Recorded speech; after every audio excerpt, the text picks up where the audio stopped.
Alors j'aimerais d'abord accueillir Denis Chenevert. Denis est un professeur titulaire au département de gestion des ressources humaines et directeur du pôle santé au HEC, où il enseigne la gestion stratégique des ressources humaines. Il a obtenu son doctorat de l'Université de Toulouse. Il a été récipiendaire du prix du meilleur livre pédagogique à HEC Montréal en 2009, ainsi que le prix du Highly Commended Paper Award en 2013 dans la revue Journal of Health Organization and Management. Et ses récents intérêts de recherche portent principalement sur les liens entre le climat de travail, l'absentéisme, l'épuisement professionnel et la performance chez les professionnels du réseau de la santé. Il y a quelques mois, il y a eu une commande qui est partie, entre autres de certains syndicats médicaux, pour essayer de comprendre la gestion du stress, en partie liée à l'impact des décisions politiques. Et c'est un petit peu sous cet égard-là qu'il a regardé. Et moi, je trouve que les résultats de ces travaux sont extrêmement intéressants et nous donnent des pistes de solutions sur des choses qu'on devrait essayer de changer. Denis. Merci pour l'introduction. Donc, pour le changement des transparents, je peux dire. Donc, comme mentionné, je suis à HEC Montréal, donc je m'intéresse à l'épuisement professionnel et à la santé psychologique du personnel soignant depuis environ une quinzaine d'années. Et dans le courant de mes travaux, j'ai essayé de comprendre un peu les déterminants de ces problématiques en termes de santé au travail et d'épuisement. Pour me rendre compte que finalement, beaucoup d'études avaient été réalisées dans d'autres pays, mais très peu ici au Canada et encore moins au Québec. Donc, on a très peu de données probantes sur la situation du personnel soignant et encore moins chez les médecins.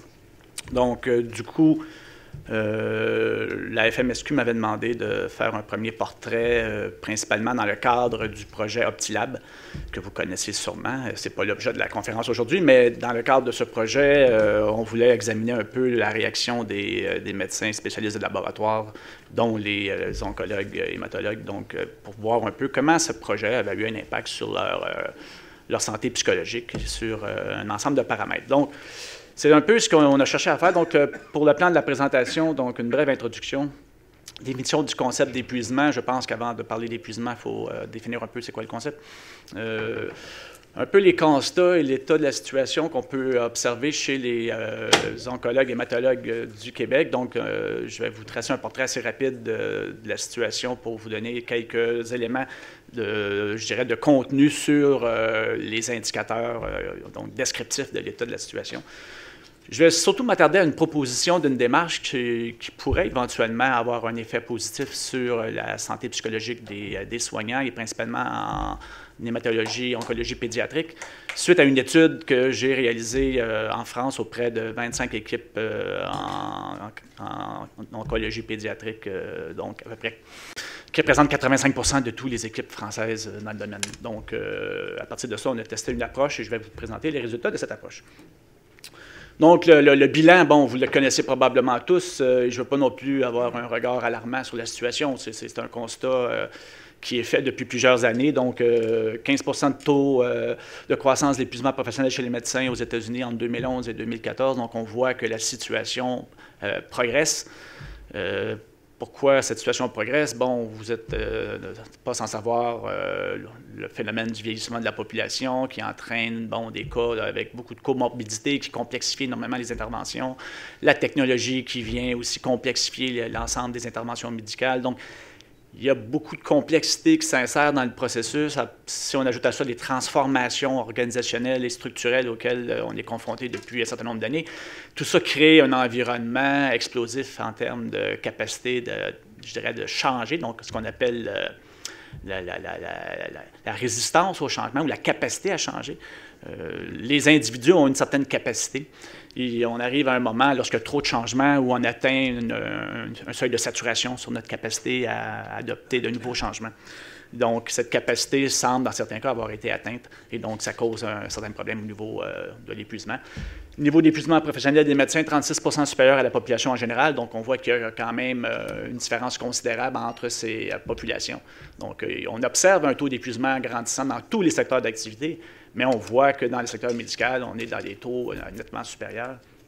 Un accroissement d'un écart type de l'épuisement professionnel sur l'échelle du Maslach Burnout Inventory augmente de 12% les risques ou les probabilités d'une erreur médicale. Donc, ça me paraît quand même assez important, et tu le soulignais d'entrée de jeu, il y a la question de la qualité de vie des soignants, mais il y a aussi la question de la sécurité et de la qualité des soins du patient. Lorsqu'on est capable de faire un lien entre l'état de santé du soignant et l'état de santé du patient et sa sécurité, je pense qu'il y a lieu de se poser des questions à ce moment-ci pour essayer de trouver des solutions à cette problématique. Il exploite de données probantes, donc au Québec, il y a peu d'études. Je pense, et bon, pour avoir fait le tour, avoir été un des premiers qui en a fait sur des dimensions ou des populations assez importantes. Et donc, sans plus tarder, je vais vous en présenter quelques-uns. Donc, le concept de base qu'il faut, je pense, dans un premier temps comprendre, c'est que la dépression et l'épuisement professionnel sont des concepts différents. Ils sont mesurés par des outils différents. Et dans un cas, il y a je dirais, un diagnostic clinique, le DSM-5, qui est un diagnostic clinique de la dépression. En matière d'épuisement professionnel, il n'y a pas de diagnostic clinique comme tel. Mais il existe des instruments qui nous permettent de bien cibler les problématiques relativement à l'épuisement. Et ça fait quand même plus de 30 ans que les outils sont validés et qu'on est capable d'en arriver à des constats intéressants. 3 dimensions à l'épuisement professionnel, elles sont passablement différentes et elles ont des conséquences différentes. Première dimension, l'épuisement émotionnel. Donc, je me sens au bout du rouleau. Je sens que je ne serai pas capable de terminer ma journée. Quand je me lève le matin, je sens que la journée est quelque chose de difficile à affronter. Donc, on parle d'un épuisement qui est au niveau plus émotionnel. Ce qu'on appelle le cynisme, dans le milieu de la santé, on appelle la dépersonnalisation. Donc, c'est la réaction du soignant de s'éloigner de son patient de manière à dépersonnaliser la relation comme mécanisme de protection à son épuisement émotionnel. Et finalement, la perte de sens, la perte d'accomplissement, qui est une troisième dimension de l'épuisement professionnel. Donc, lorsque j'ai l'impression que je ne m'accomplis plus dans mon travail, bien, on considère dans l'évaluation de l'épuisement professionnel comme étant une des dimensions caractérisant l'épuisement. Donc, ces 3 dimensions sont importantes parce qu'elles sont partie prenante de la mesure originale du MBA, donc le Maslach Burnout Inventory. Et elles sont mesurées donc par différents facteurs. Et ce qui est important de comprendre, c'est qu'elles sont en interrelation, ces dimensions. Et vous allez voir par les chiffres, et c'est là que ça m'interpelle particulièrement, c'est lorsqu'on compare les pays entre eux, on est, je pense, dans une phase préliminaire du problème ou du syndrome, et cette phase va s'accentuer si on n'intervient pas dans les prochaines années. Donc, sans plus tarder, l'étude en question que j'ai menée auprès d'environ 250 médecins spécialistes de laboratoire. Donc, vous avez les outils qu'on a utilisés. L'ensemble des outils sont validés, à l'exception de 2 qui sont un peu moins performants en termes psychométriques. Les taux de réponse, vous les avez devant vous. Taux de réponse de 35,56 %, ce qui est exceptionnel dans le domaine des sondages auprès des médecins, parce qu'ils n'ont pas la réputation de répondre beaucoup aux sondages. Et donc, c'est exceptionnel dans la mesure où les moyennes sont à peu près à 20 % habituellement, rarement en haut de 20 %. Donc, on a quand même travaillé fort pour arriver à ces taux. Bon, vous avez une séparation par spécialité. Aujourd'hui, je m'intéresse principalement aux hématologues oncologues, mais bon, on a les données pour toutes les catégories donc, de médecins spécialistes de laboratoire. C'est intéressant parce que, bon, pour faire une petite anecdote, je posais la question pourquoi que les pathologistes ne recevaient pas d'informations sur la reconnaissance des médecins, des patients. C'est pourquoi que dans leur cas, je n'ai pas d'informations sur la reconnaissance des patients. Et du coup, en posant la question, je me suis rendu compte que c'était un peu bête, mon histoire. Mais bon, que voulez-vous, on n'est pas tous médecins. Et donc, du coup, bon, on a posé un certain nombre de questions à ces gens pour avoir une perspective sur leur état de santé et leur environnement de travail. On voit bien que les hématologues oncologues sont ceux pour lesquels on a eu le taux de réponse le plus élevé, donc je vous remercie l'ensemble de la communauté. Rapidement, qu'est-ce qu'on observe comme résultat? Et bon, vous allez dire, c'est un peu désastreux. Mais bon, c'est la réalité. Donc, on observe des taux, je dirais, en termes de confiance par rapport au ministère de la Santé qui sont à 24 %, ce qui est plutôt faible. Partage de la mission, on est à 20 %. Partage de la vision du ministère de la Santé par rapport à ses objectifs, à 9 %, donc partage des valeurs du ministère de la Santé à 8 %, donc partage des valeurs organisationnelles, 31 %. Donc, on voit qu'il y a un décalage assez considérable entre la structure ministérielle, la structure organisationnelle et le vécu des médecins oncologues et hématologues au Québec. Donc, déjà là, ça m'apparaît un élément assez important car la santé psychologique est fondamentalement basée sur la capacité de partager les valeurs d'une organisation. Une des dernières études que j'ai menées montre que c'est une variable médiatrice totale dans une relation entre les pratiques de gestion et l'épuisement professionnel des soignants, la capacité de partager les valeurs qui sont présentes dans une organisation. Par conséquent, on voit très bien qu'il y a un problème en termes de partage de valeurs et d'identification à la mission, ce qui m'apparaît déjà en partant un problème majeur sur la capacité de générer un environnement sain. Donc ça, c'est prioritaire. Bon, pour ce qui est de l'engagement professionnel, tout ça, ça va assez bien. Les gens ont un fort engagement. Intention de quitter, il y a 12% des oncologues et hématologues qui ont souligné l'intention de quitter la profession. Soutien organisationnel, 28% d'entre eux ont mentionné qu'ils pouvaient compter sur leur organisation pour les soutenir dans leur travail et dans leur environnement de travail. Donc, c'est très faible, encore une fois. Donc, pas le sentiment que j'ai du soutien de mon organisation. Soutien du supérieur immédiat, bon, il y a une nette amélioration à 65%, mais c'est quand même une donnée qui mériterait d'être améliorée considérablement. Soutien des collègues, bon, on sent qu'il y a quand même une certaine forme de collaboration entre les collègues qui semble quand même être importante parce que l'épuisement professionnel, fondamentalement, nécessite une collaboration étroite entre les collègues. Reconnaissance du supérieur à 48%, donc c'est très faible. On n'a pas le sentiment d'être reconnu par son chef dans ce qu'on réalise. Et on sait l'impact de la reconnaissance au travail qui donne du sens au travail. Et le sens est un moteur central de la santé psychologique. Donc, c'est un élément important. Reconnaissance des collègues, on voit un peu plus que, bon, il y a un soutien des collègues plus important. Reconnaissance des patients, c'est très fort. Donc, les gens ont un feedback des patients qui m'apparaît quand même intéressant dans leur point de vue. Justice des procédures, donc on n'a pas le sentiment que les décisions qui sont prises considèrent l'opinion des médecins. Donc, on n'a pas le sentiment que les décisions sont prises en fonction de caractéristiques qui sont perçues comme étant justes. Donc, il y a un décalage entre la prise de décision et l'implication et la consultation des gens qui sont, je dirais, affectés par les décisions organisationnelles.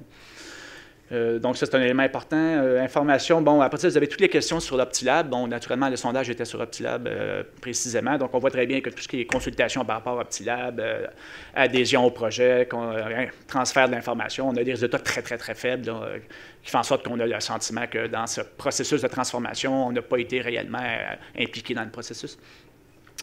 Loyauté organisationnelle, 66% des médecins sont loyaux, se disent loyaux envers leur organisation. Donc, c'est quand même, je pense, très peu élevé comme sentiment. Et bon, le sens au travail est plutôt élevé, mais bon, voici à peu près les caractéristiques qui correspondent au sondage qu'on a mené par rapport aux hématologues oncologues au Québec. Donc, on voit qu'il y a quand même plusieurs éléments qui sont dans des positionnements, je dirais, critiques pour une santé, une qualité de vie au travail. Et, ce qui m'intéressait fondamentalement, c'était d'aller un peu plus loin que ces questions descriptives, parce qu'à la limite, bon, on peut bien regarder tout ça et dire, puis après, on fait quoi?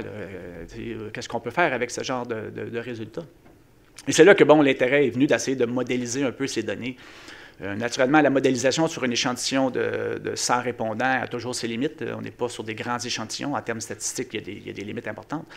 Mais on a quand même tenté de voir comment on pouvait modéliser ces résultats. Donc,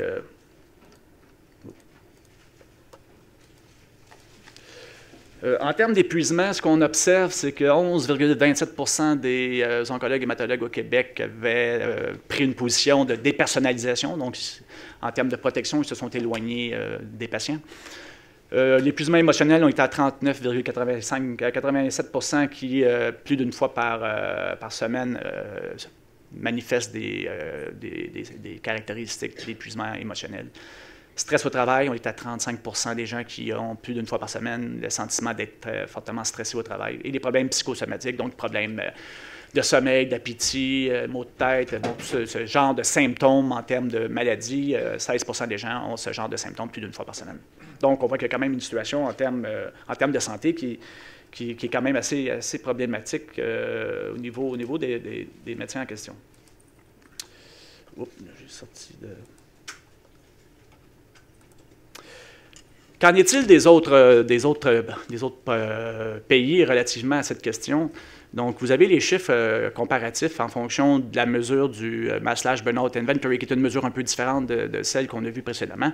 Mais fondamentalement, ce qu'on observe en termes d'épuisement émotionnel, 47,5% pour les oncologues hématologues au Québec, comparativement à l'ensemble de la population des médecins de laboratoire, qui est à 43, donc légèrement supérieur à l'ensemble des médecins de laboratoire. Et aux États-Unis, pour l'ensemble des médecins, toutes spécialités confondues, on est à 46,9 en termes d'épuisement émotionnel. Donc, on voit que les chiffres sont quand même assez similaires par rapport aux différents pays. En Europe, on est à 43 Donc, on est dans des zones à peu près similaires. Ce qui m'intéresse particulièrement, c'est la question de la dépersonnalisation. On voit quand même qu'il y a une différence considérable entre les pays sur la dépersonnalisation. C'est-à-dire que les médecins québécois n'ont pas encore atteint ce stade de la dépersonnalisation, qui est pour moi, dans mon schème conceptuel, qui est le stade 2 du problème d'épuisement professionnel. C'est-à-dire que les gens vont s'épuiser en termes émotifs dans un premier temps, jusqu'au moment où ils vont en avoir assez, ils vont commencer à dépersonnaliser leurs relations pour finir éventuellement par perdre complètement le sens de l'accomplissement et de la réalisation. Il y a comme une séquence derrière ce phénomène de l'épuisement professionnel. Et les chiffres, ce que les chiffres nous montrent, c'est qu'on est au début de la séquence ici au Québec. Parce qu'au niveau de l'accomplissement, on est à 2 donc il y a très peu de médecins qui, pour l'instant, manifestent ce syndrome. Alors que si on regarde aux États-Unis, si on regarde ailleurs, on est dans des chiffres quand même plus élevés. La dépersonnalisation, bon, on voit aussi encore là, aux États-Unis, 34 en Europe, 35 Il y a quand même donc un écart considérable avec ce qu'on observe dans l'ensemble des médecins que j'ai sondés, qui était à 19,8 Ce que ça veut dire, c'est que fondamentalement, si on n'intervient pas dans les prochaines années, ces deux autres dimensions de l'épuisement professionnel vont augmenter. Et il est beaucoup plus difficile par la suite d'intervenir lorsque la personne a perdu complètement le sens de l'accomplissement. Et donc, si on n'intervient pas dans les prochaines années, les deux autres dimensions de l'épuisement professionnel vont augmenter. Et la possibilité de corriger ces facteurs vont devenir de plus en plus difficile. Donc, tout ça pour dire qu'il est temps de trouver des solutions à ce problème avant que les autres dimensions soient affectées par le syndrome. Donc, c'est là qu'on en est présentement. Vous avez probablement vu l'enquête de l'Association médicale canadienne qui, depuis 2 ans, ils ont un sondage qui fait un peu le tour du Canada. Ils sont arrivés à des taux un peu plus faibles, de 30 environ, mais pour bien comprendre, c'est qu'ils ont utilisé vraiment un outil de mesure qui est l'outil la plus courte du Maslach Burnout Inventory, qui est un outil à 2 questions seulement. Et naturellement, on voit qu'il y a quand même une certaine forme de décalage entre l'outil original qui a été créé pour mesurer ce syndrome par rapport à l'outil à 2 questions. Donc, c'est probablement une question d'outil de mesure pour lequel on obtient des différences à cet égard. Comment adresser la question maintenant? Il y a plusieurs façons d'adresser la question. Le modèle demande-ressources a été plusieurs fois utilisé pour essayer de comprendre les problèmes d'épuisement. Le modèle en question, ce qu'il cherche à comprendre, c'est sur une échelle relativement aux demandes, c'est-à-dire ce qui crée de la pression sur votre environnement de travail, va générer une situation d'épuisement dans la mesure où les ressources qui accompagnent cette demande ne sont pas présentes. C'est-à-dire que la problématique de l'épuisement professionnel serait le résultat d'un désalignement entre les demandes auxquelles on est confronté dans notre travail et les ressources disponibles pour y faire face. Plus l'écart entre les demandes et les ressources s'agrandissent, plus les risques de voir apparaître des problèmes d'épuisement et de stress s'accentuent. Et donc, l'idée n'est pas de complètement arrêter les demandes. On sait très bien que vous n'êtes pas dans un environnement où on peut contrôler facilement la demande. On ne peut pas fermer les portes de l'hôpital. Par conséquent, les demandes sont omniprésentes. Ils vont augmenter. Toutefois, les ressources, il y a sûrement des façons et des stratégies pour améliorer les ressources disponibles. Et c'est là-dessus principalement que je vais essayer de m'attarder sur comment augmenter les ressources pour faire face aux demandes auxquelles vous allez être confrontés, auxquelles vous êtes confrontés présentement, dans la mesure où on peut difficilement changer ces demandes en question. Donc, l'idéal, c'est d'avoir un certain nombre de demandes et, naturellement, d'avoir un certain nombre de ressources, donc la case à l'extrémité droite du graphique, où on peut obtenir des niveaux de motivation plus élevés. S'il n'y a aucune demande, c'est-à-dire que vous avez un emploi qui n'est pas stimulant, c'est clair que c'est plus complexe de générer une motivation et un goût de rencontrer des défis et des enjeux lorsque, finalement, il n'y a pas vraiment de challenge dans son environnement de travail. Donc, l'idée, c'est d'être capable d'avoir un environnement où on a des éléments de demande qui sont actifs et qui génèrent une motivation, mais en même temps avoir les ressources pour être capable de faire face à ces demandes. Donc, c'est le modèle qu'on a cherché à utiliser pour, finalement, modéliser les données de l'enquête en question. Donc, voici un peu le modèle qui nous intéresse dans cette étude, c'est-à-dire, comparer les demandes et les ressources auxquelles vous êtes confrontés et de comprendre le lien entre ces demandes et ces ressources et un certain nombre de résultats positifs qui pourraient être soit, par exemple, l'intention de quitter sa profession, l'absentéisme ou un certain nombre d'indicateurs organisationnels qui sont au centre des problématiques du secteur de la santé présentement. Donc, dans un cas, vous avez une approche qui est motivationnelle, donc tout ce qui est ressources crée de la motivation chez l'individu. Et tout ce qui est demande génère ce qu'on appelle un processus énergétique, donc affecte l'énergie disponible pour être capable de répondre aux besoins. Donc, plus les demandes augmentent, plus la partie énergétique s'épuise, plus les ressources sont présentes et plus la partie motivationnelle s'accentue. L'idée, c'est d'agir sur ces différentes dimensions.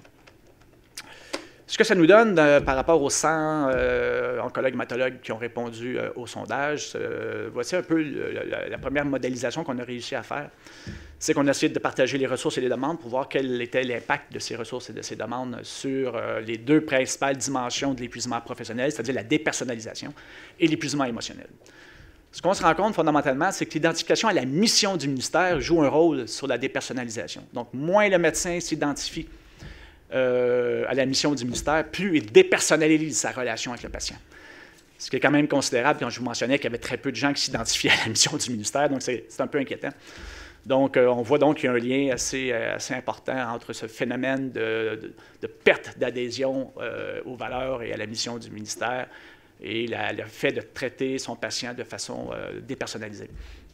Reconnaissance des patients, donc naturellement, plus le patient manifeste la reconnaissance envers vos services, et plus vous avez l'intention, et moins vous dépersonnalisez votre relation, c'est normal, donc vous avez une relation plus étroite lorsque vous recevez de la reconnaissance de la part des patients. Le sens du travail, plus vous trouvez du sens dans votre travail, et moins vous dépersonnalisez votre relation avec le patient. Et finalement, la reconnaissance et le soutien de l'organisation, qui est une ressource, mais cette ressource agit plutôt directement sur l'épuisement émotionnel. C'est-à-dire, plus je reçois de la reconnaissance et du soutien de mon organisation, moins je me sens épuisé émotionnellement dans mon travail. Donc ça, c'est la partie ressources. Partie demande, le sentiment de surcharge, plus je me sens surchargé, plus j'ai le sentiment d'être surchargé, plus je suis épuisé émotionnellement. Plus mon niveau de stress est élevé, plus je me sens épuisé émotionnellement. Et plus j'ai des conflits travail-vie personnelle ou vie privée, plus je me sens épuisé émotionnellement. Donc, ces trois dimensions expliquent 80% de l'épuisement émotionnel chez les médecins oncologues hématologues au Québec. Donc, ce sont les demandes qui sont drastiques, qui ont le plus d'impact sur l'épuisement des médecins. Donc, par la suite, l'intérêt, c'est de voir comment on arrive à voir l'intention de quitter des gens, parce que, bon, on sait qu'on est en pénurie de main-d'œuvre au Québec par rapport à tout ce qui est soignant, nursing, donc médecin. Donc, on voulait comprendre un peu comment réduire cette intention de quitter. Et on se rend compte que, finalement, ces paramètres affectent l'intention de quitter la profession médicale. La dépersonnalisation, plus celle-ci va augmenter, plus je vais diminuer l'engagement envers la profession. Donc, les gens qui dépersonnalisent leur relation avec le patient sont moins engagés vers la profession médicale. Et par conséquent, s'ils sont moins engagés, bien, ils vont avoir davantage l'intention de quitter leur profession. Donc, il faut donc réduire la dépersonnalisation afin d'augmenter l'engagement professionnel de manière à réduire l'intention de quitter la profession. Au niveau des demandes, l'épuisement émotionnel va générer des problèmes de santé. Donc, plus les gens sont épuisés émotionnellement, plus ils ont des problèmes de santé. Et plus ils ont des problèmes de santé, et plus ils ont l'intention de quitter la profession médicale. Donc, pour nous, il est donc important de travailler de façon conjointe les ressources, donc l'accès aux ressources, et en même temps, essayer de pallier aux conséquences des demandes auxquelles vous êtes confrontés. Et on voit qu'il y a certains paramètres qui ont des effets aussi plus directs. Par exemple, le stress affecte directement l'intention de quitter. Donc, les gens qui sont plus stressés ont directement l'intention davantage de quitter la profession que les autres médecins. Et donc, même chose pour le sens du travail. Le sens affecte directement l'engagement professionnel. Donc, les gens qui ont perdu le sens dans leur travail ont beaucoup moins d'engagement vers la profession et par conséquent ont davantage l'intention de quitter la profession. Donc, ces paramètres m'apparaissent assez importants et c'est intéressant de voir qu'on peut quand même expliquer une grande partie de la variance du modèle à partir de quelques variables sur lesquelles je pense qu'il faut concentrer notre intervention. Petit exercice avec vous pour question de créer de l'interaction. Est-ce que vous pensez que les caractéristiques suivantes agissent sur le stress et l'épuisement des médecins hématologues oncologues au Québec? Par exemple, le nombre d'années d'expérience dans la profession. Levez la main ceux qui pensent que le nombre d'années d'expérience dans la profession peut affecter les problèmes de stress et d'épuisement. Est-ce que ça l'affecte positivement ou négativement?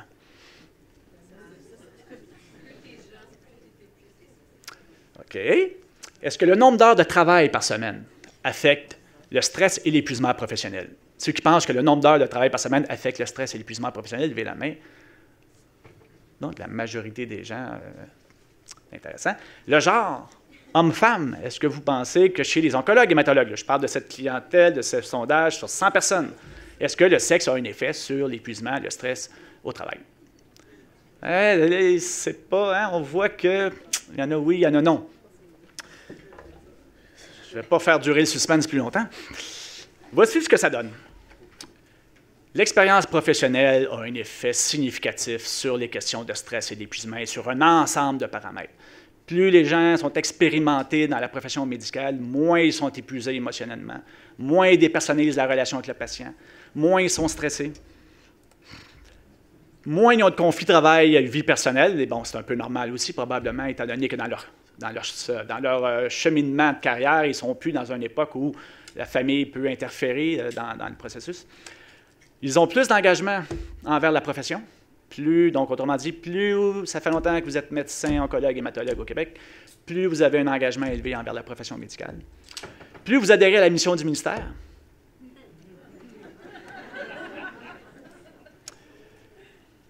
Ce qui est quand même assez intéressant, il faudrait analyser qu'est-ce qui se cache derrière ça. Et contrairement à ce qu'on pense, le nombre d'heures de travail n'a pas d'effet significatif sur l'épuisement émotionnel. Il y a une relation, mais elle n'est pas significative, donc on n'atteint pas le seuil de 95 % de probabilité. Donc on est dans un seuil d'erreur qui est statistiquement trop élevé, mais ce n'est pas significatif. La relation n'est pas significative, ce qui est quand même intéressant. Et ce n'est pas la première étude que je mène auprès des médecins qui démontre que le nombre d'heures de travail n'affecte pas l'épuisement émotionnel. Et ça m'apparaît important. C'est la perception de surcharge qui affecte le problème d'épuisement. Et le sentiment de surcharge, c'est très indépendant de chacune des personnes. Une personne à 30 heures par semaine peut avoir le sentiment d'être surchargée et une personne à 50 heures peut ne pas avoir ce sentiment-là. Et donc, ça nous permet de travailler sur des concepts un peu différents qu'une question uniquement d'heures de travail. Sentiment d'accomplissement, encore très intéressant. Le nombre d'heures de travail n'est pas lié, il est lié négativement au sentiment d'accomplissement. Plus les gens travaillent d'heures, moins ils ont le sentiment de s'accomplir. Donc, ça envoie un message intéressant, je pense, chez votre population, c'est-à-dire faites attention au sentiment d'accomplissement et ne pensez pas que vous accomplissez davantage parce que vous faites un nombre d'heures incommensurable par semaine. Plus vous en faites, moins vous avez ce sentiment que vous vous réalisez comme médecin. Donc, faites attention à cette question. Et finalement, le nombre d'heures de travail et le conflit vie-travail et vie personnelle. Naturellement, plus vous travaillez le nombre d'heures élevées par semaine, plus vous générez des problèmes de conflit travail-famille ou travail-vie personnelle. Ça m'apparaît assez normal parce qu'il vous reste moins de temps à concilier vos autres activités. Donc, ce sont des premiers résultats. En ce qui a trait aux hommes et aux femmes, dans cet échantillon, il faut bien se comprendre, l'AMC a démontré qu'il y avait des différences entre les hommes et les femmes. Dans l'échantillon des 100 oncologues, hématologues que j'ai avec moi, il n'y a aucune différence significative entre les hommes et les femmes sur toutes les caractéristiques. Que ce soit le sentiment de surcharge, sentiment d'accomplissement, épuisement, stress, tous les facteurs mesurés, il n'y a pas de différence significative. Donc, dans cette population de 100 oncologues, qui représente environ 33 %, je pense que vous êtes à peu près 300 oncologues, hématologues au Québec, donc j'en ai à peu près 100, donc je suis à peu près 33-34 % de la population. Là. Donc c'est assez représentatif quand même. Ce qui est intéressant, donc je passe à une autre étude que j'ai réalisée, je regarde le temps, je passe à une autre étude que j'ai réalisée dans le CIS du Bas-Saint-Laurent, donc auprès de l'ensemble des médecins, donc sans considération de leur spécialisation. Et ce qui est intéressant d'observer, c'est que plus les gens ont le sentiment d'être résilients, c'est-à-dire plus les gens sont résilients, qui ont la capacité de surmonter les épreuves, et moins ils ont d'épuisement émotionnel. Donc, c'est-à-dire que ce que ça veut dire, c'est que la capacité de résilience que vous développez va agir positivement sur votre capacité à affronter les événements auxquels vous êtes confrontés. Donc, la résilience, et Patricia va en parler, je pense, dans sa conférence, et ici, je pense Rachel aussi va en parler plus tard dans sa conférence. La question de la formation et du développement de la résilience, c'est un avenue intéressant. Ce n'est pas le seul avenue, mais c'est un avenue intéressant qui peut avoir un effet bénéfique sur la santé psychologique des médecins. Les résultats sur cette population de 160 médecins démontrent qu'il y a un lien assez important. Et l'autre élément intéressant qu'on a mesuré, c'est ce qu'on appelle le Heavy Work Investment, donc les gens pour qui le travail est une valeur centrale dans leur vie. pour qui le travail est une priorité et les gens qui ont de la difficulté à mettre de côté le travail pour réaliser des activités personnelles ou des activités de loisirs. Donc, les gens qui ont ce profil sont les gens qui sont les plus épuisés émotionnellement. Donc ce que ça veut dire, c'est que derrière vos caractéristiques personnelles, il y a des facteurs qui sont déjà à l'origine du haut taux d'épuisement qu'on observe chez les médecins en général et chez les oncologues et hématologues en particulier. Donc, il y a une partie individuelle, il y a une partie aussi organisationnelle. Naturellement, moi, je suis un gestionnaire et je viens d'HEC Montréal, donc, bon, la partie individuelle m'intéresse, mais moins que la partie organisationnelle, parce que les études ont démontré depuis les 20 dernières années que la partie organisationnelle a plus d'impact sur la santé psychologique des médecins que la partie individuelle. Cela ne veut pas dire qu'il ne faut pas attaquer les deux volets. Je pense qu'il faut avoir une approche dans laquelle les deux dimensions sont considérées de manière à optimiser les résultats des interventions qui pourront être mises en place. Donc, quelle est la solution possible à cette situation-là? Bon, il y a plusieurs possibilités. Naturellement, peu d'études ont été faites pour essayer de démontrer une approche qui pouvait avoir un effet bénéfique sur la situation de la santé psychologique et de la qualité de vie des médecins. À ma connaissance, j'ai vu à peu près une seule étude qui s'adresse à l'oncopédiatrie. Et c'est une étude qui a été réalisée que j'ai réalisée en France avec une équipe de chercheurs à Tours, à l'Université de Tours. Et l'étude en question a pour objectif de tester une approche qui est celle, finalement, basée sur ce qu'on appelle la démarche managériale participative. Quelle est cette démarche? Dans un premier temps, la démarche a pour objectif de chercher à réduire les problèmes de friction à l'intérieur des équipes, c'est-à-dire faire de la consolidation d'équipes, donc éliminer le plus possible les situations conflictuelles et développer une dynamique propice au changement. Si vous essayez de faire des changements sur une équipe qui est instable et qui vit déjà des problèmes de conflit, vous n'allez qu'ajouter d'autres problèmes. Donc, dans un premier temps, il faut, avant de faire une intervention dans une équipe, au sein d'un centre hospitalier, il faut, dans un premier temps, s'assurer que l'équipe possède un certain niveau de capacité d'interagir et de collaborer. Si on n'a pas ce niveau-là, il vaut mieux travailler sur ces éléments-là avant. Deuxième étape, la formation. Et c'est là qu'intervient Patricia avec son équipe. C'est la question de la pleine conscience, c'est la question de la résilience. Donc, il faut développer un minimum de capacité individuelle pour être capable, après, de mettre en relation ces capacités pour générer ce qu'on appelle la résilience collective ou la résilience d'équipe. Donc, dans un premier temps, améliorer la dynamique de l'équipe. Dans un deuxième temps, donner des outils individuels pour faire face à la résilience. Troisième démarche, ce qu'on appelle l'espace de communication. Donc, développer des espaces de communication qui permettent au personnel soignant d'interagir sur une base égalitaire. Ce qu'on veut dire, c'est qu'il faut davantage avoir des rencontres qui sont centrées sur la personne et le patient, plutôt que centrées sur le traitement. Pourquoi? Parce que les rencontres centrées sur le traitement ont tendance à éliminer certains professionnels de la santé qui ne sont pas partie prenante de tous les traitements et qui ont pourtant un rôle à jouer dans la qualité de vie du patient et dans les soins offerts aux patients. Ce qu'on s'est aperçu dans nos études dans les centres hospitaliers français, c'est que lorsqu'on permettait aux gens de s'exprimer dans une équipe de soins et qu'on les mettait dans une situation où ils avaient un rôle à jouer, ou du moins qu'ils avaient la perception d'avoir un rôle à jouer, cela augmentait significativement le sens du travail. Et ça permettait d'avoir une fluidité au niveau du traitement beaucoup plus grande. Et ça permettait de réduire la pression sur le médecin. Et toutes les études qu'on a menées auprès de cette population ont généré des résultats positifs par rapport à la qualité de vie des médecins et par rapport à leur stress et à leur épuisement professionnel. Donc, c'est ce qu'on appelle un peu la démarche par pyramide inversée, c'est-à-dire que dans une équipe de soins, la première personne qui a le droit de parole, c'est celle qui est au bas de la hiérarchie, c'est-à-dire l'aide-soignant.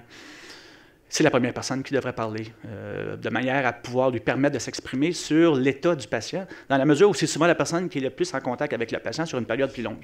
Et c'est souvent celle qui connaît des choses que le médecin ou même l'infirmière, des fois, n'a pas comme information. Et ça valorise énormément son métier et sa profession, et ça permet pour cette personne-là de se sentir utile au sein de l'équipe. Et ce sentiment d'utilité a des conséquences considérables pour l'ensemble de la dynamique de fonctionnement de l'équipe. Donc, des rencontres centrées sur le patient, des revues de morbidité et de mortalité pour réduire le stress relativement à un événement qui est problématique ou qui a eu un impact sur l'équipe. Je pense que vous avez déjà ce genre de rencontres, mais bon, s'assurer qu'on a institué une pratique qui permet de calmer le jeu et de laisser la chance aux gens de s'exprimer suite à un événement difficile. La démarche projet.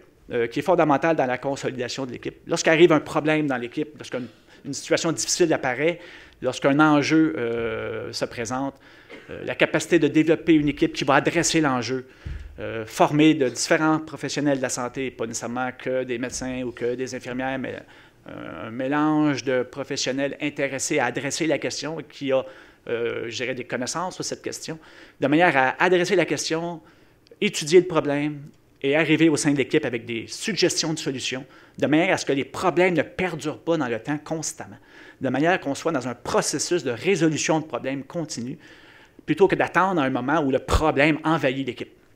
Donc, cette capacité de développer ce qu'on appelle une démarche projet, dans laquelle on met un projet, on met une équipe, on fait une démarche avec une solution au bout d'un certain laps de temps qu'on présente à l'équipe, avec laquelle l'équipe va prendre une décision, de manière à ce que les problèmes soient résolus en temps réel, dans une approche d'amélioration continue au sein de l'équipe. Quatrième étape de la démarche, et finalement, ce qu'on appelle le soutien des professionnels, donc prévenir la souffrance en proposant des espaces de parole, c'est-à-dire des espaces dans lesquels les gens peuvent se rencontrer, supervisés ou non par un psychologue, bien, idéalement, si on est capable d'avoir du soutien professionnel, où les gens peuvent s'exprimer par rapport à des souffrances qu'ils vivent, par rapport à des problématiques qu'ils vivent, de manière à pouvoir évacuer une partie et se faire comprendre et avoir le sentiment d'avoir un soutien à l'intérieur et briser l'isolement du médecin et du personnel soignant face à des situations personnelles qui peuvent vivre et qui peuvent générer des problèmes d'épuisement à moyen terme. C'est la démarche qu'on a testée. Qu'est-ce que ça a donné comme résultat? Une recherche, donc, si je présente un peu rapidement le design de la recherche, donc un questionnaire pour les cadres de santé, donc un questionnaire qui a été administré au gestionnaire, donc au chef de service, pour avoir des informations sur la taille du service, le nombre de lits, bon, des éléments plus structurels. Un questionnaire pour les soignants, l'ensemble du personnel soignant, autant les médecins que les infirmières, que les aides-soignants, donc tout le personnel soignant, que les psychologues impliqués. Et finalement, un questionnaire administré aux enfants et aux parents des enfants en bas de 12 ans. Donc, les enfants en haut de 12 ans pouvaient répondre directement au questionnaire par rapport à leur réaction sur la qualité des soins qu'ils ont obtenus. Et lorsque l'enfant était en bas de 12 ans, on demandait aux parents de répondre au questionnaire par rapport à la qualité des soins perçus, par rapport à un événement auquel ils ont participé. L'échantillon, 83% des équipes d'oncopédiatrie en France, donc pratiquement toutes les équipes ont participé au sondage. Au total, 510 soignants ont participé de 25 des 30 équipes en question, et soit environ 40% de tous les effectifs en oncopédiatrie en France. Et 440 patients ont participé au sondage de l'étude en question. Qu'est-ce qu'on obtient dans cette étude? Bon, l'étude est soumise présentement à Journal of Oncology Practice, donc on espère que ça va passer. Premier résultat rapidement, ce qu'on observe, c'est que la démarche participative, plus elle est présente dans les organisations, dans les équipes de soins, plus on observe que les gens ont le sentiment d'avoir un soutien de l'organisation, ont le sentiment que le leadership de leur gestionnaire est transformationnel, c'est-à-dire que c'est un leadership positif et un leadership stimulant. Plus ils ont la perception que les décisions sont prises avec justice, en considérant leur point de vue, et plus ils ont un sentiment d'avoir du pouvoir dans leur prise de décision. Donc, la mise en place de cette démarche semble générer ce qu'on appelle des conditions psychologiques ou des ressources psychologiques qui sont des ressources intéressantes et importantes à la capacité de générer un sentiment ou un environnement de travail sain. Donc, premier résultat auquel on est arrivé. Donc, la démarche participative affecte les ressources psychologiques à la disposition du personnel soignant. La démarche, encore une fois, ces fameuses ressources psychologiques qui sont encore une fois le soutien, le leadership et tout ça, semblent avoir un impact sur le sentiment d'engagement. Donc, plus les gens perçoivent que ces ressources sont présentes, plus ils sont engagés vers leur profession, plus ils sont satisfaits de leur travail, et plus ils ont la perception que la qualité des soins est élevée au sein de leur équipe. Donc, la démarche participative génère des ressources psychologiques. Ces ressources psychologiques génèrent une qualité de vie au travail supérieure et un sentiment que la qualité des soins que je donne à mes patients est supérieure. Donc, deuxième élément intéressant.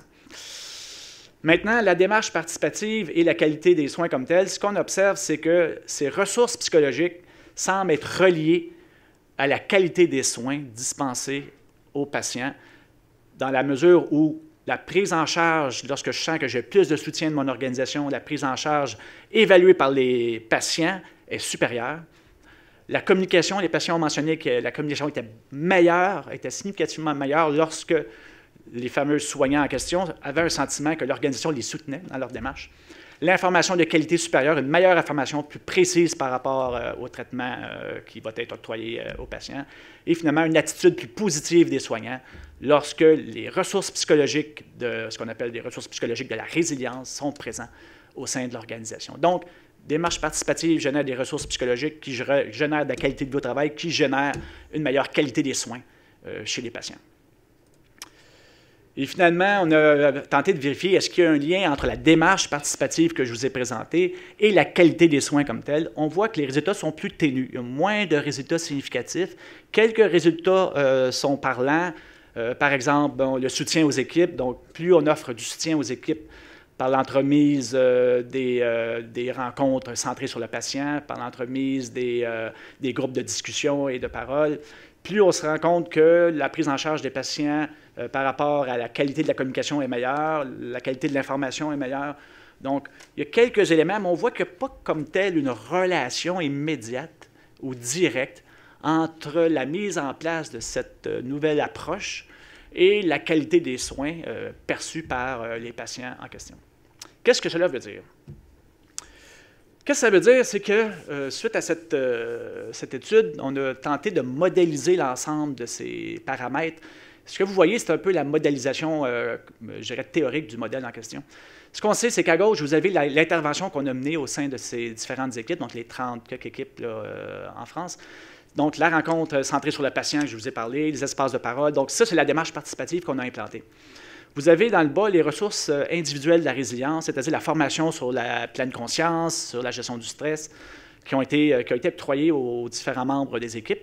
Ce qu'on se rend compte, c'est que cette approche participative génère avant tout ce qu'on appelle, nous, des ressources psychologiques de la résilience. Autrement dit, la mise en place d'une nouvelle façon de faire va générer des ressources psychologiques de la résilience, que sont, comme je vous ai montré, le soutien, l'empowerment, la justice, donc un ensemble de ressources psychologiques. Ces ressources psychologiques de la résilience vont générer ce qu'on appelle la résilience d'équipe, ou la résilience collective. Elle va générer au sein de l'équipe une capacité de faire face aux événements. Ces différents facteurs-là vont affecter l'état de santé de l'équipe, c'est-à-dire le bien-être, l'engagement, on l'a vu tantôt, l'épuisement professionnel et la qualité de vie au travail. Et c'est ces dimensions-là qui vont finir par affecter des paramètres, je dirais, en termes de qualité des soins, en termes de roulement du personnel, en termes d'absentéisme, en termes de comportement de citoyenneté, c'est-à-dire d'entraide entre les membres de l'équipe. Donc, la relation n'est pas directe entre la mise en place d'une nouvelle approche et les résultats cliniques. La relation est indirecte par la création de ressources qu'on appelle des ressources psychologiques de la résilience et par un meilleur état de santé de l'équipe soignante. Donc, c'est la démonstration qu'on a cherché à faire à l'intérieur de cette étude auprès de à peu près 500 soignants dans une trentaine d'équipes en oncopédiatrie. Donc, c'est un peu les résultats auxquels on est arrivé. Qu'est-ce qu'on peut arriver comme recommandation suite à l'ensemble de ces résultats? Naturellement, comme j'ai mentionné, au plan individuel, je pense qu'il y a des choses qui doivent être réalisées. Je pense qu'on doit outiller les médecins de manière à les sensibiliser au phénomène du burn-out, un peu ce qu'on fait aujourd'hui. Je pense qu'il faut être conscient que ce phénomène existe et qu'on est tous, qu'on n'est pas à l'abri, que personne n'est à l'abri de ce phénomène-là. Et je suis très bien placé pour en parler parce que j'ai tendance à travailler beaucoup. Donc, je sais très bien quels sont les signes dans la mesure où je comprends bien le phénomène, donc je vois les signes arriver. Donc, soyez à l'affût des signes, l'irritabilité, la perte de patience, les intolérances. Quand vous voyez un collègue qui se comporte de façon différente à son habitude, il y a quelque chose qui ne va pas. Ce n'est pas normal. Les gens ne changent pas de comportement et d'attitude du jour au lendemain.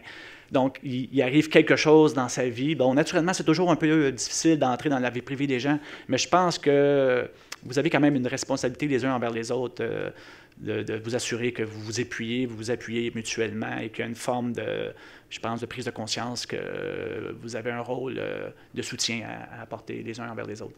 Donc, comprendre c'est quoi, d'où vient l'origine, comprendre les signes avant-coureurs, avoir peut-être la possibilité de suivre en ligne un questionnaire qui nous permet d'avoir un point de vue sur nous-mêmes, sur notre état de santé. Avoir des témoignages de gens qui ont vécu ces situations-là pour voir par où ils ont passé, quels ont été les premiers signes. Il y a quand même pas mal de médecins qui sont en épuisement, donc je pense que ce serait bien d'avoir la possibilité d'avoir des témoignages. Vous avez le site du PAMQ qui offre un certain nombre d'informations sur ces questions. Je pense qu'il y a un intérêt d'aller consulter un peu un peu ce qui existe sur le point de vue personnel et individuel. Agir sur la santé et le bien-être, donc comment équilibrer sa vie personnelle et sa vie professionnelle. Je vous ai montré tantôt que plus le travail devient une ressource centrale dans votre vie et que tout le reste est secondaire, vous allez généralement développer éventuellement un problème d'épuisement professionnel. Donc, vous devez équilibrer votre vie par rapport à l'importance que vous accordez au travail et l'importance que vous accordez aux autres sphères de votre vie. Sensibilisation à la notion de résilience. Donc, je pense que la formation sur la résilience peut être un premier pas dans une bonne direction. Gestion du stress, donc apprendre à gérer son stress. Donc, il y a quand même des formations qui permettent de passer à travers ça. Développer la capacité à dire non. Je suis très mal placé pour ça. Je suis quelqu'un qui mène beaucoup de projets, mais il faut de temps à autre apprendre à laisser tomber certaines choses. Développer et donner accès à un site sur la méditation. Il y a beaucoup d'études qui ont été réalisées sur la méditation, donc je ne suis pas un spécialiste de la méditation, je n'en fais pas moi-même, mais il y a beaucoup d'études qui ont été démontrées que la capacité de méditation a un effet sur la capacité de résilience. Donc, bon, il y a quand même un certain nombre d'études qui ont démontré les effets sur le cerveau. Et le pouvoir, bon, promouvoir l'exercice, essayer d'avoir un minimum de santé, santé physique et psychologique pour être capable de surmonter les différentes épreuves auxquelles les équipes sont confrontées. Donc, il y a une partie individuelle qui est indéniable, mais ce qui m'intéresse davantage, c'est la partie organisationnelle, parce qu'on ne peut pas transférer l'ensemble de la responsabilité sur les individus. C'est trop facile de dire, bon, les individus ne sont pas assez forts, ne sont pas assez résilients. C'est à eux que revient la responsabilité, qu'on devrait en faire des surhommes ou des surfemmes. Il ne faut pas non plus se cacher la tête dans le sable. Je pense qu'il y a une responsabilité organisationnelle très importante derrière cette question d'épuisement et on voit la croissance depuis des années, donc ce n'est pas qu'une question individuelle. Je pense qu'il faut accepter que la responsabilité est partagée entre l'individu et l'organisation, donc ce n'est pas une responsabilité purement individuelle. Je pense qu'il faut placer la santé personnelle au cœur des valeurs de l'organisation. Je pense qu'il faut que les entreprises prennent conscience que le taux d'absentéisme qui est en croissance présentement au sein des équipes de soins ne fait qu'accentuer le problème parce que plus il y a d'absents, plus les gens qui restent sont surchargés, plus ils sont surchargés, plus il y a d'absence. On est dans un cercle vicieux qui n'a pas de fin. Donc, il faut absolument adresser cette question assez rapidement d'un point de vue organisationnel. Faire du bien-être et de la satisfaction un indicateur de réussite. Il faut que dans les indicateurs de réussite organisationnelle, dans les indicateurs qu'on suit périodiquement dans les salles de pilotage des établissements de santé, que la question de l'épuisement et de la santé soit un indicateur qui est suivi périodiquement pour s'assurer qu'on adresse la question et qu'on suit l'évolution de cette question. Évaluer les facteurs d'épuisement sur une base régulière. Bon, je pense que c'est le premier sondage qui est fait sur l'épuisement professionnel ou à peu près. Donc, il faudrait éventuellement qu'on puisse suivre un peu la population québécoise pour voir où on s'en va avec cette question de l'épuisement. Créer des opportunités, des espaces d'entraide entre les collègues afin de réduire l'isolement. Je pense qu'il faut que vous puissiez être conscient que vous avez un rôle, tous et chacun, dans cette question d'épuisement. Et la bienveillance m'apparaît être un élément central dans les valeurs qui doivent être inculquées au sein des équipes de soins. Soyez bienveillants les uns envers les autres et vous allez déjà probablement avoir une meilleure perspective en matière de santé au travail. Donc, ce sont les principaux éléments en termes individuels et organisationnels. En termes de conclusion, je vais laisser un peu de temps pour la période de questions. Il faut accroître les ressources psychologiques, donc meilleure reconnaissance au sein s'assurer qu'on a du soutien de l'organisation face à des situations difficiles, permettre à l'équipe de développer davantage un sens au travail, non pas uniquement auprès des médecins et des infirmières, mais auprès de l'ensemble des personnes qui interviennent au sein d'une équipe de soins, de manière à créer une fluidité dans les soins et à réduire la pression exercée sur les membres de l'équipe. Contrôler les demandes. Bon, on parle de conciliation travail-famille, de conflits d'horaires. Vous n'êtes pas sans savoir que 65% des étudiants en médecine sont des femmes en ce moment. Et que la question de la conciliation va finir toujours par continuer à s'aggraver si on ne réussit pas à trouver des mécanismes pour mieux gérer les horaires de travail, de manière à permettre les gens de concilier leur vie personnelle et leur vie professionnelle. Et ça, là-dessus, il faut faire un effort, je pense, considérable sur cette question. Le stress et l'épuisement, comme j'ai démontré, est principalement présent chez les médecins en début de carrière. Donc, on ne peut pas se permettre donc de laisser passer cette première partie de l'intégration et de la socialisation des médecins dans leur profession. Je pense qu'il faut trouver des mécanismes qui rapidement interviennent dès le début de l'exercice et même, je dirais, au niveau des résidents. Le genre et le nombre d'heures ne semblent pas être un élément. Donc, les femmes, dans l'échantillon des oncologues hématologues que j'ai, ne sont pas plus épuisées. Donc, ce n'est pas une question dans cet échantillonnage-là de genre. Donc, je pense qu'il faut donc adresser la question de façon générale et non essayer d'avoir des mécanismes plus distinctifs.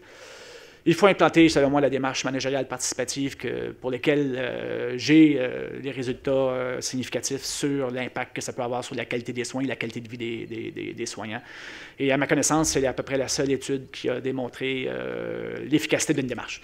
Bon, est-ce qu'elle peut s'appliquer intégralement au Québec, étant donné que l'exercice a été fait dans un autre pays? Mais bon, il y a quand même plusieurs paramètres qui sont comparables entre la France et le Québec sur le mode de fonctionnement du système de santé. Il y a des différences que je les connais très bien, mais également plusieurs paramètres qui sont similaires. Et je pense qu'il vaut mieux tenter une expérience qui a fonctionné que de tenter quelque chose sur lequel on n'a aucune information pertinente. Donc, je pense qu'il faut donc regarder cette question-là de façon plus étroite. Et donc, je vous remercie de votre attention.